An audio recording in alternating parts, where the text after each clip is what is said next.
ሰላም የተወደዳችሁ ቅዱሳን የጌታ ጸጋና ሰላም ከሁላችሁም ጋር ይሁን። ዛሬ የምንካፈለው የእግዚአብሔር ቃል ክፍል ሁለተኛ ነገሥት ምዕራፍ 4 ላይ ያለውን ቃል ይሆናል። በዚህ ክፍል ውስጥ ከነቢያት ወገን ሚስቶች አንድ ሴት ወደ ኤልሳ መጣ ከኤልሳ ጋር የምታደርገውን ንግግር የሚያሳይ ክፍል ነው። ይሄኛው ክፍል ሁላችሁም እንደምታውቁት ከዚህ ቤተሰብ የምንማረውን አንድ ሶስት ነገር ማንሳት ፈልጋለሁ ዛሬ በዚህ ክፍል። ሴትያ ወደ ኤልሳ ከመጣች በኋላ ኤልሳን አንድ ጥያቄ ትጠይቋለች። ባሌ እግዚአብሔርን ይፈራ እንደነበር አንተ ታውቃለህ ትላለች እና ሌላ ምስክር አያስፈልገውም። እንደዚህ ብዬ ማስረጃ ማቅረብ አልፈልግም።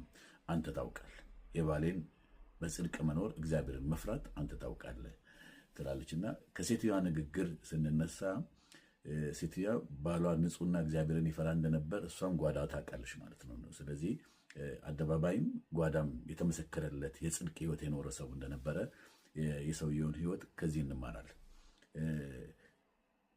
ምንም እንኳን ቤተሰቡን የሚያስተዳድረው በብድር እንኳን ቢሆን በዕዳ ቢሆን እንኳን ነቢይ ሆኖ እያገለገለ ቤተሰቡን እንኳን በዕዳ ያስተዳደረ ሰው ቢሆንም ለመኖር ያላገለገለ ግን ጌታን በጽድቅ አገልግሎ ያለፈ ሰው እንደሆነ ምስክርነቱ ይነግረናል። ስለዚህ አደባባይም ጓዳም አንድ አይነት ህይወት የኖረ በጽድቅ ጌታን በመፍራት ያገለገለና የኖረ ሰው እንደነበረ ከዚህ ክፍል እንረዳለን። ክፍሉ የሚነግረን የመጀመሪያው ማነሳው ነገር ይሄንን ነው። አደባባይም ጓዳም የተመሰከረለት ህይወት።